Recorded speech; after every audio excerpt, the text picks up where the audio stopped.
মা মা, তোমার হাতে ওটা কি? ও চকলেট বার। মাত্র একটা? এটা কার জন্য মা?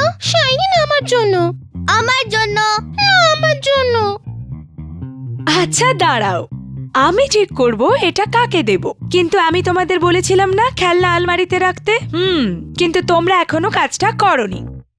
আমরা পরে করব মা, আগে তুমি আমাদের চকলেট দাও। আমাকে দাও।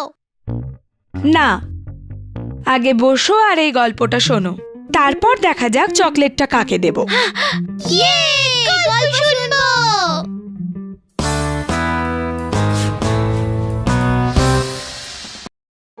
অনেক দিন আগেকার কথা।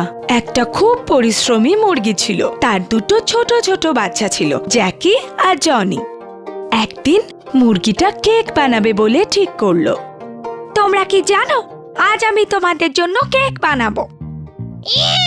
খুব মজা হবে। এখন আগে আমাকে গিয়ে জিনিস আনতে হবে, দুধ, ময়দা আর চিনি আর ডিম, অনেকগুলো জিনিস। ঠিক আছে মা, তাড়াতাড়ি এসো। আমি যাব তোমার সাথে। সত্যি? তুমি তো খুব ভালো ছেলে জনি।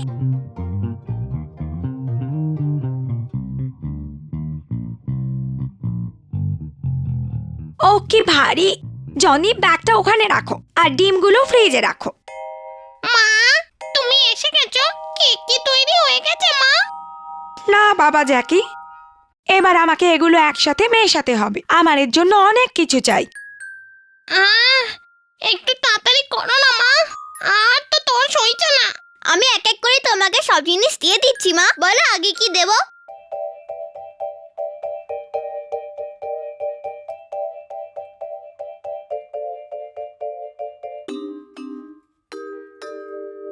এবার আমরা এটা ওভেনে ঢোকাবো।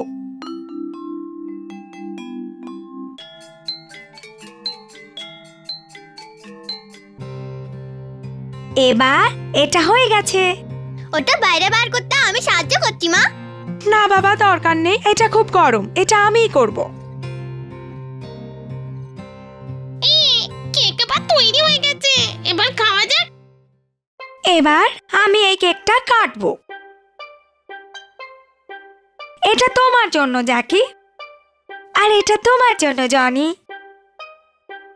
কিন্তু মা, আমারটা এত ছোট পিস কেন? জনির পিসটা তো এত বড়।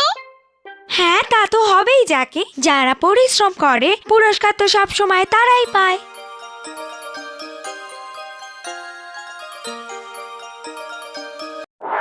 তাহলে যদি তোমরা কাজ শেষ করতে আমাকে সাহায্য না করো, আমি তোমাদের কোনো পুরস্কার দেব না। আমরা বুঝতে পেরেছি মা।